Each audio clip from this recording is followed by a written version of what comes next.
இந்நிகழ்ச்சி கண்ணபிரான் கதையமுதமாக வழங்கப்படுகிறது.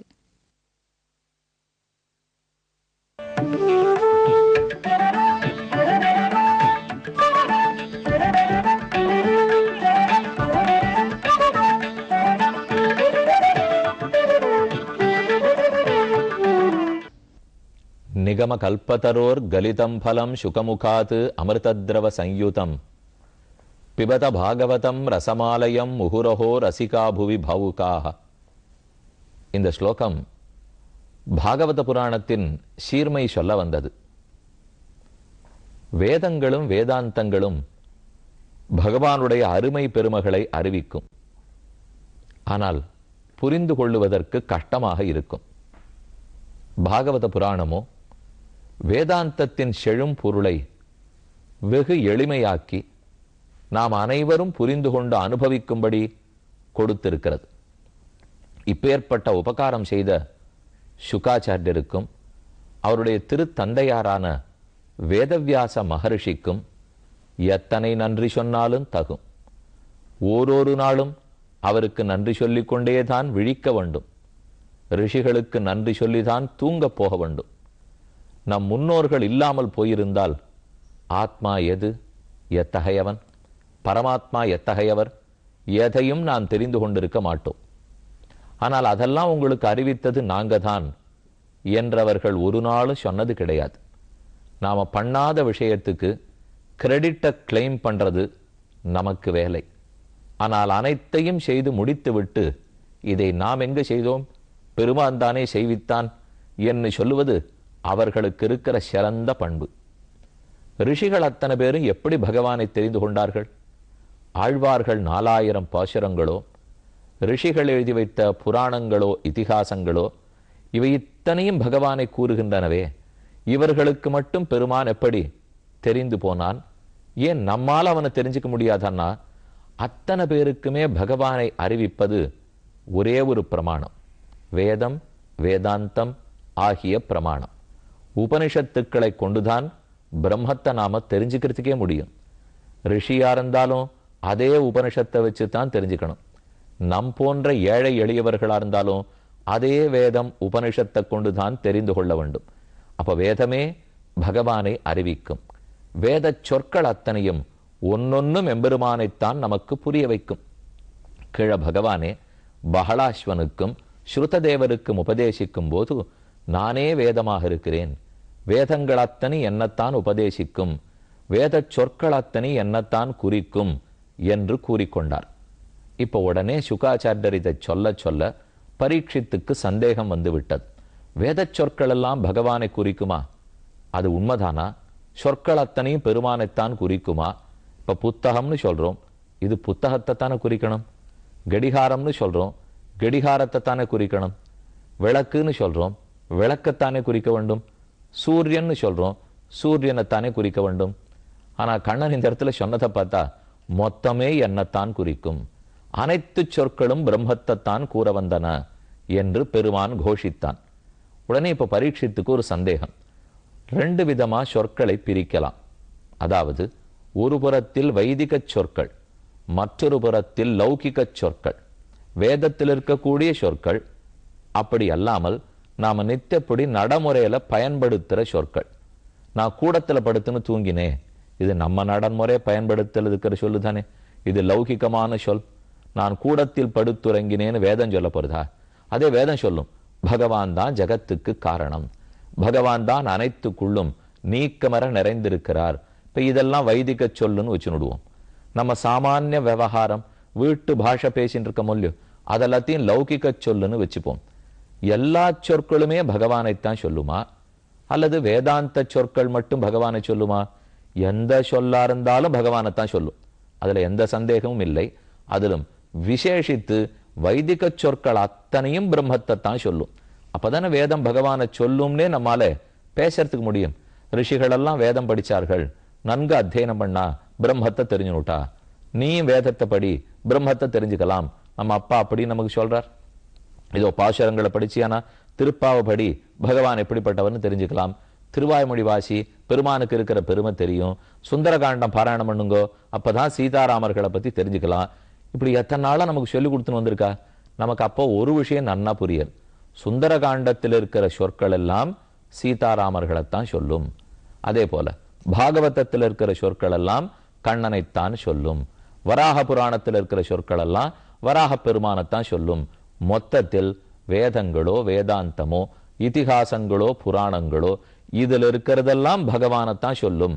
இப்படின்னு தானே நாம நம்பிட்டு இருக்கோம். இப்போ அந்த அடிப்படையில தான் இப்ப பெரிய சந்தேகம் வந்து விட்டது. அந்த சந்தேகத்துக்கு எப்படி தெளிவுன்னு பார்க்க போறோம். அதுக்கு நிறைய குறுக்க கேள்விகள் வந்தன. சுகாச்சாரியர் எல்லா கேள்விகளுக்கும் பதில் சொல்ல போறார். இப்ப நாம பார்க்க வேண்டியது 10வது ஸ்கந்தத்தில் 87வது அத்தியாயம். இதற்கு ஸ்ருதி கீதை என்று பெயர். ஸ்ருதி வேதங்கள் எல்லாம் பெருமானை பற்றி கோஷிக்கின்றன. வேதங்களே பெருமான ஸ்தோத்திரம் பண்றது. கீதா கீதானா பாட்டு. பகவத்கீதை கண்ணன் பாடிய பாட்டு 700 ஸ்லோகங்கள். ஸ்ருதி கீதை வேதமே பாடுகிற பாட்டு சுருக்கமான ஸ்லோகங்கள். இந்த அத்தியாயம் முழுக்க ஸ்ருதி கீதை. வேதம் பகவானை கொண்டாடுகிறது. கொண்டாடிட்டு போறதே, வேதம் இவ்வளவு நாள் அதுதானே பண்ணிட்டு இருந்திருக்கு. இப்ப என்ன புதுசா ஸ்ருதி கீதையானால் பரீட்சித்துக்கு ஏற்பட்ட ஐயத்துக்கு போக்குறதுக்காகத்தான் இந்த ஸ்ருதி கீதை. பரீட்சித்துக்கு என்ன சந்தேகம் ஏற்பட்டது? கண்ணன் இப்பதான் சொன்னார், மொத்த சொற்களும் என்னத்தான் சொல்லும். சர்வே வேதாக யத் பதம் ஆமனந்தின்னு சொல்லுவார்கள். இப்ப அதுல இருந்து தான் நாம கேள்வி பதில் எல்லாம் பார்க்க போறோம். முன்னமேயே உங்களை ஜாகிரதைப்படுத்திருக்கேன். எத்தனையோ கதைகள்லாம் நம்ம பார்த்துருக்கோம். நீங்களும் திருப்தியா தான் கேட்டிருக்கீள், ஆனந்தமா தான் கேட்டிருக்கீள், ரிலாக்ஸ்டா தான் கேட்டிருக்கீள். ஆனா இப்ப அடுத்து இந்த ஸ்ருதி கீதை மட்டும் அவ்வளவு சுலபத்துல புரிய வச்சுடாது. கொஞ்சம் கஷ்டப்படலாம். அதை அப்படியே நம்ம விட்டுட்டு கூட போயிடலாம். ஆனா அதை போல இது வரைக்கும் எதையும் விட்டுட்டு அடியன் சொல்லவே இல்லை. அடியன் தாப்பனார் வேடிக்கையா ஒரு இடத்துல, எப்பவோ நான் சொல்றது ஒரு 40-50 வருஷத்துக்கு முன்னாடின்னு வச்சுங்க, அவர் ரொம்ப ஜோக்கெல்லாம் சொல்றது இல்லை, விட்டு சொல்றதுன்னு வளர்லையோ. விட்டு சொல்றதுன்னா ஜோக்கு சொல்றது.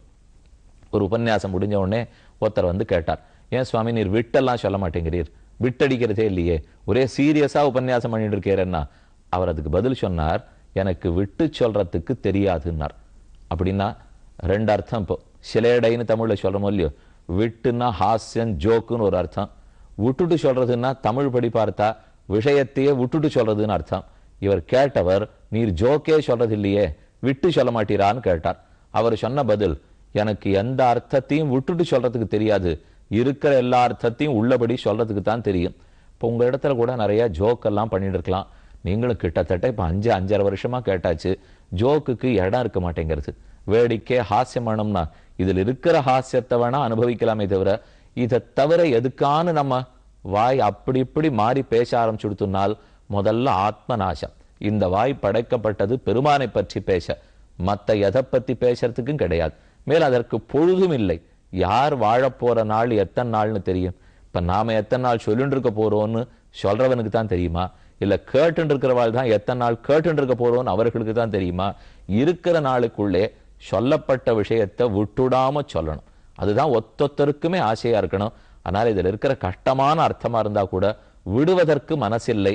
சொல்லிடுறேன், நீங்களும் கொஞ்சம் கஷ்டப்பட்டு கேளுங்கோ. ஒன்னும் பெருமாள் நமக்கு கஷ்டம் தரவே மாட்டார். அவர் இவ்வளவு அழகா அர்த்தத்தை சொல்லியிருக்காருன்னா சுகாச்சாரியர் நம்ம நன்மைக்கு தான் சொல்லியிருப்பாரே தவிர, இவன் கஷ்டப்படணும், ஒன்னும் புரியாத சிரமப்படணும், இவனுக்கு ஒரு சேலஞ்சா நான் எவ்வளவு புத்திசாலி பார் அப்படின்னு நமக்கு காட்டுறதுக்காக சுகர் எழுதி வைக்கல. வேதங்கள் எவ்வளவு உயர்த்தியா பெருமானை நிரூபிக்கிறது பார். இவன் தான் பிரம்மம், இவன் தான் உலகத்துக்கு காரணம்னு ஸ்தாபிக்கணுமோ இல்லையோ. அது கொஞ்சம் கஷ்டப்பட வேண்டாமா? பட்டுட்டா தான் ஹைலி டெக்னிக்கல். ஆனா நாளைக்கு யாரொருத்தன் பிரம்மத்தை பத்தி இவெல்லாம் டெக்னிக்கலா ப்ரூவே பண்ண மாட்டா. இந்த ஆன்மீகமே சயின்டிபிக்கே கிடையாது, என்னமோ ஒரு மூட நம்பிக்கையில ஓடிட்டு இருக்கு அப்படின்னு பல பேர் பேச போலாமோ இல்லையோ. எல்லாம் தவிடுபொடியாக்கக்கூடிய வாதங்கள். அப்படித்தான் ஸ்ருதி கீதையிலே ஓரொரு வாதத்தையும் எடுத்து வச்சிருக்கார். ரொம்ப ஆச்சரியமான அர்த்தம். அதனால நல்லா ஆனந்தமா கேளுங்கோ. ஒன்றும் கவலைப்பட வேண்டாம், பயப்பட வேண்டிய தேவையே இல்லை. மனசை ஒருமித்து இங்கங்க மனசு பாயாமல், இதோ சுகாச்சாரியர் நமக்குன்னு சொல்லியிருக்கார் உயர்ந்த கருத்து. இந்த கருத்தை தெரிஞ்சுனுட்டோம், பிரம்மத்தையே தெரிஞ்சுக்க போறோம். தெரிஞ்சுனுட்டோம்னா ஆனந்தத்துக்கு குறவே இல்லை. இந்த எண்ணத்தோட நாம ஒத்தொத்தரும் கேட்டுக்கொள்ள வேண்டும். சொற்கள் அத்தனையும் பிரம்மத்தைத்தான் சொல்லும் அப்படின்னு கீழே வந்தது. இப்ப பரீட்சத்துக்கு என்ன சந்தேகம்னா, சொற்கள் எல்லாம் எதை பற்றி பேசும்? இதை பத்தி பேசலாம், இதை பத்தி பேசலாம், இதை பத்தி பேசலாம். பிரம்மத்தை பத்தி பேசுமான்னு கேள்வி. உபனிஷத்துக்கள் கூறுகின்றன, சர்வே வேதாக யத் பதம் ஆமனந்தி. அனைத்து வேதங்களும் யாரொரு பிரம்மத்தை பத்தியே பேசுகின்றனவோ, அப்ப சொற்கள் அத்தனையும் பிரம்மத்தை தான் குறிக்கும். கேமரான்னு சொன்னாலும் பிரம்மந்தான், ஏணின்னு சொன்னாலும் பிரம்மந்தான், ஸ்கிரீன்னு சொன்னாலும் பிரம்மந்தான், ஒயர்னு சொன்னாலும் பிரம்மந்தான். நான் சொல்றது ரொம்ப வேடிக்கையாகவும் முட்டாள்தனமாகவும் இருக்கா? இல்லை. இது எப்ப முட்டாள்தனமா படும் தெரியுமா? வேதாந்தத்தை ஒருத்தன் வாசிக்காமல் போனால் அப்ப இந்த சொற்களெல்லாம் பிரம்மத்தை தான் சொல்லும் என்கிற அறிவே இல்லாது போயிடும். வேதாந்தத்தை நன்கு வாசிச்சுட்டோம்னால் அப்ப லோகத்தில் இருக்கிற ஓரொரு பொருளை குறிக்கக்கூடிய ஓரொரு சொல்லும் பகவானைத்தான் சொல்லும். அது அந்தந்த பொருளோட நிற்காது. அந்த பொருளுக்கு உள்ளே உறைந்து அந்த பொருளை பொருள்னு ஆக்கி வச்சிருக்கிற பிரம்மமாகிற பகவானைத்தான் ஓரொரு சொல்லுமே குறிக்கும். நாம எத்தனையோ பேர் வச்சுருக்கலாம், அத்தனையும் பகவானைத்தான் குறிக்கும். என் கை, கால், விரல், மோதிரம், ரேகை என்னவனா சொல்லலாம், இது இத்தனை உள்ள இருக்கக்கூடிய பகவானைத்தான் குறிக்கும். அதனாலதான் இந்த வாக்கியம் இப்படி சொல்றது, சர்வே வேதாக யத் பதம் ஆமனந்தி. யார் என்ன தபஸ் பண்ணினாலும் அது பிரம்மத்தை குறித்து தான். எங்கு கைகூப்பினாலும் அது பகவானைத்தான் சென்று கிட்டும். ஆகாஷாத்து பதிதம் தோயம் யதா கச்சதி சாகரம் சர்வதேவ நமஸ்காரா கேசவம் பிரதி கச்சதி. ஆகாசத்திலிருந்து தண்ணீர் துளி கீழே விழுந்தால் அது கடலை நோக்கித்தான் போயாக வேண்டும். எங்கு நான் நமஸ்கரித்தாலும் அது கேசவனைத்தான் அடைந்தாக வேண்டும். நான் இந்த கேமராவை பார்த்து நமஸ்காரம்னு சொன்னாலும் அது கேசவனிடத்துல தான் போகும். இந்த புத்தகமே வணக்கம்னு சொன்னாலும் அது கேசவனுக்குத்தான் போய் நிற்கும். இது என்னமா நடைமுறைக்கு சாத்தியமானு கேட்கிறீளா? ஏன்னா புத்தகம்ங்கிற சொல்லே, ஹே புத்தகமே உன்னை நான் வணங்குகிறேன்னு சொன்னால் புத்தகம்ங்கிற சொல்லே பகவானைத்தான் குறிக்கும். கடிகாரம்ங்கிற சொல்லே பகவானைத்தான் குறிக்கும். நான்கிற சொல்லே பகவானைத்தான் குறிக்கும். என்னமா இது நடக்கும்? இது ஏன் இப்படி சொல்றா? இப்படிங்கிறது தான் பரீட்சித்துக்கு ஏற்பட்ட சந்தேகம். இந்த சந்தேகத்துக்கு முதல்ல என்னென்ன ஆதாரங்கள்னு பார்ப்போம். அதுக்கப்புறம் அவர் என்ன பதில் சொல்றாருன்னு பார்ப்போம். இந்த சந்தேகம் எதனால வந்தது? சாஸ்திரம் சொல்லிடுத்து, சர்வே வேதாக யத்பதமாமனந்தி. எல்லா வேதங்களும் ஆரப்பத்தி கூறுகின்றனவோ அவனைத்தான் சொல்லும். அதே கண்ணன் கீதையில சொல்றார், வேதைச்ச சர்வைஹி அகமேவ வேத்யா வேதாந்த கிருத்து வேத விதேவச்சாகம். அனைத்து வேத வாக்கியங்களும் என்னையே சொல்லும். வேதம் பகவானை பற்றி விரித்துரைத்து கூடியது வேதம். வேதைச்ச சர்வைஹி, எல்லா வேதங்களும் என்னத்தான் சொல்லும், என்னை மட்டுமே சொல்லும். ஸ்ரீ வேதாந்த தேசிகன் இதோ காஞ்சிபுரத்து அருகிலே திருவதாரம் பண்ண மகாச்சாரியர். அவர் பகவத்கீதைக்கு ஆச்சரியமாக ஒரு வியாக்கியான ராமானுஜர் எழுதினார். பகவத்கீதா பாஷ்யம், ராமானுஜ பாஷ்யம், கீதா பாஷ்யம்னு அதுக்கு பேர். கீதா பாஷ்ய தாத்பரிய சந்திரிகை இன்னும் வேதாந்த தேசிகன் சாதித்தார். தாத்பரிய சந்திரிகை, கீதா பாஷ்யத்துல ராமானுஜர் என்ன திருவுள்ளை கருத்தை வெளிப்படுத்தினாலோ அதை நன்னா சந்திரனுடைய வெளிச்சத்திலே பளிச்சுன்னு காட்டுமா போலே ஒரு விபுலமான வியாக்கியானம். அந்த சுவாமி இந்த இடத்துக்கு சொல்றார், வேதைச்ச சர்வைஹி அகமேவ வேத்யா. அனைத்து வேதங்களாலும் நானே விளக்கப்படுகிறேன், பிரதிபாதிக்கப்படுகிறேன். இதுதான் கண்ணனுடைய வார்த்தை. நானே என்கிற இடத்தில் அகமேவ, நான் ஒருத்தனே சொல்லப்படுகிறேன்னு காணப்படுகிறது. ஏவ என்றால் இவர் மட்டுமே, இவரே, இது ஒத்தரே என்று சொல்றோம் இல்லையோ, அந்த பொருள் தான் ஏவ வந்திருக்கு. ஆனா வேதாந்த தேசிகன் 3 இடத்துல அதை சேர்க்கிறார்.